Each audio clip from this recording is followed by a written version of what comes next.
Hi friends! Today we're going to draw a pumpkin with oil pastels. And whenever I'm using oil pastels, I like to draw on dark paper like black because then it shows up really bright and vibrant.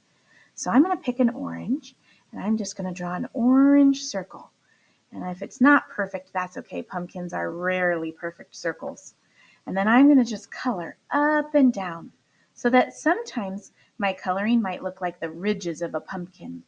And it's okay if it's kind of sloppy coloring because if the black shows through, I think it looks kind of cool, kind of like those lines and ridges on the pumpkin. Then I want to add some highlights and some shadows to my pumpkin. So to add the highlights, I'm going to pick a yellowish orange or like even a yellow.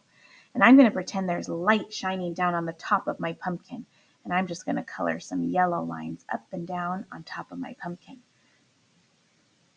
Since my paper is black, maybe it's nighttime, I could pretend this is the moon shining down on my pumpkin and turning the orange part of the shell into a little bit of a yellowish color.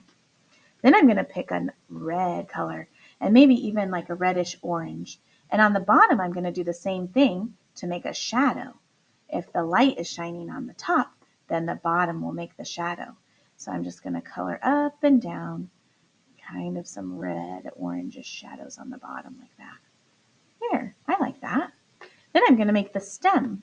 I'm going to pick a brown because when the stem is cut off of the vine, or when the pumpkin is cut off of the vine turns brown like this, and it kind of looks like a wood, even though it's part of the vine.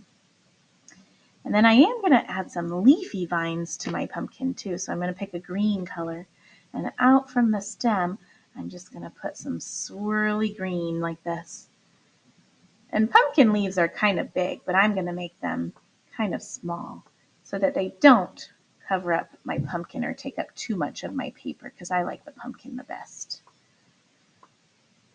Sometimes I like to use white when I'm drawing on black paper because I rarely get to use it because the paper is usually white. So I'm going to make some white stars for my pumpkin. You could even draw your name in white or add some of the moon to your pumpkin too. But I just like to use white because I never get to do that.